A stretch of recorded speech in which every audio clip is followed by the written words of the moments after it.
എൻസൈക്ലോവിൻസിന്റെ പുതിയൊരു വീഡിയോയിലേക്ക് ഏവർക്കും സ്വാഗതം.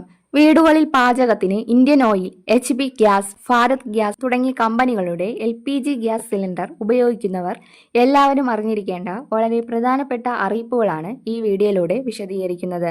ചാനൽ ആദ്യമായാണ് കാണുന്നതെങ്കിൽ എൻസൈക്ലോവിൻസ് സബ്സ്ക്രൈബ് ചെയ്യുക. വീഡിയോ ഇഷ്ടമായാൽ ലൈക്ക് ചെയ്യുക. അപ്പോൾ നമുക്ക് വീഡിയോയിലേക്ക് കടക്കാം. പശ്ചിമേഷ്യയിലെ സംഘർഷം അവസാനിപ്പിക്കാൻ അമേരിക്കയും ഇറാനും തമ്മിൽ കരാർ ഒപ്പുവെച്ചതായി റിപ്പോർട്ടുകൾ വന്നിരുന്നുവെങ്കിലും മേഖലയിൽ സംഘർഷാവസ്ഥ പൂർണ്ണമായും അവസാനിച്ചിട്ടില്ല. അതിനാൽ ഗ്യാസ് ബുക്കിംഗുമായി ബന്ധപ്പെട്ട നിയന്ത്രണങ്ങൾ പിൻവലിക്കുന്ന നടപടികൾ തൽക്കാലം മരവിപ്പിച്ചിരിക്കുകയാണെന്നാണ് ലഭിക്കുന്ന വിവരം. നിലവിൽ ഗ്രാമപ്രദേശങ്ങളിൽ ഒരു ഗ്യാസ് സിലിണ്ടർ ബുക്ക് ചെയ്യുന്നതിന് 45 ദിവസത്തെ ഇടവേളയും നഗരപ്രദേശങ്ങളിൽ 25 ദിവസത്തെ ഇടവേളയും നിലവിലുണ്ട്. അതായത് നഗരപ്രദേശങ്ങളിൽ ഒരു സിലിണ്ടർ ബുക്ക് ചെയ്താൽ 25 ദിവസത്തിന് ശേഷമേ അടുത്ത ബുക്കിംഗ് നടത്താൻ സാധിക്കൂ.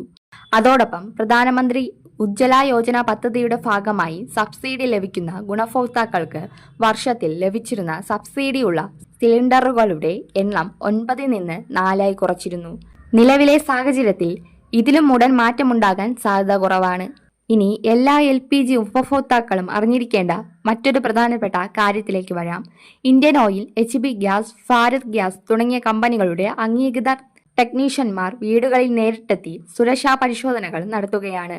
5 വർഷത്തിൽ ഒരിക്കൽ നിർബന്ധമായും നടത്തേണ്ട പരിശോധനയുടെ ഭാഗമായാണ് ഈ സന്ദർശനം. ഈ പരിശോധനയിൽ സിലിണ്ടർ, റെഗുലേറ്റർ, ഹോസ് പൈപ്പ്, കണക്ഷനുകൾ എന്നിവ സുരക്ഷിതമാണോ എന്ന് പരിശോധിക്കും.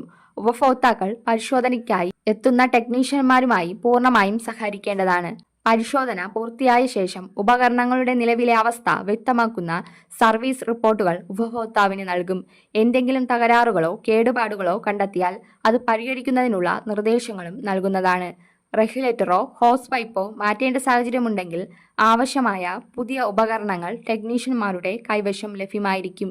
ഈ സുരക്ഷാ പരിശോധനയ്ക്ക് സർവീസ് ചാർജും GSTയും ഉൾപ്പെടെ ആകെ 236 രൂപ ഈടാക്കുന്നതാണ്. എന്നാൽ പുതിയ ഉപകരണങ്ങൾ മാറ്റി സ്ഥാപിക്കേണ്ടി വന്നാൽ അതിന്റെ വില പ്രത്യേകം നൽകേണ്ടി വരും. പണം നൽകിയ ശേഷം രസീതും പരിശോധന സർട്ടിഫിക്കറ്റും റിപ്പോർട്ടും നിർബന്ധമായും വാങ്ങി സൂക്ഷിക്കുക. തട്ടിപ്പുകൾ ഒഴിവാക്കുന്നതിനായി വീടുകളിലെത്തുന്നവർ ഔദ്യോഗിക ഗ്യാസ് ഏജൻസിയിൽ നിന്നുള്ള അംഗീകൃത ടെക്നീഷ്യന്മാരാണെന്ന് ഉറപ്പാക്കുക. അവരുടെ തിരിച്ചറിയൽ കാർഡ് പരിശോധിച്ചതിന് ശേഷമേ സിലിണ്ടർ സൂക്ഷിച്ചിരിക്കുന്ന സ്ഥലത്തേക്ക് പ്രവേശനം അനുവദിക്കാവൂ. അതോടൊപ്പം LPG ഗ്യാസ് KYC ഇതുവരെ പൂർത്തിയാക്കാത്ത ഉപഭോക്താക്കൾക്ക് ചില ഗ്യാസ് ഏജൻസികൾ സിലിണ്ടർ വിതരണം തടഞ്ഞുവെക്കുന്ന സാഹചര്യവും റിപ്പോർട്ട് ചെയ്യപ്പെടുന്നുണ്ട്. അതിനാൽ വർഷങ്ങൾക്ക് മുമ്പ് ഗ്യാസ് കണക്ഷൻ എടുത്തിട്ടും KYC പൂർത്തിയാക്കാത്തവർ എത്രയും വേഗം അത് പൂർത്തിയാക്കുക. കണക്ഷൻ എടുത്ത യഥാർത്ഥ ഉടമ മരണപ്പെട്ടിട്ടുണ്ടെങ്കിൽ ആദ്യം ഉടമസ്ഥാവകാശം മാറ്റി പുതിയ ഉടമയുടെ പേരിൽ KYC നടത്തേണ്ടതാണ്. ഈ പ്രധാനപ്പെട്ട വിവരം പരമാവധി ആളുകളിലേക്ക് എത്തിക്കാൻ വീഡിയോ ഷെയർ ചെയ്യാൻ മറക്കരുത്.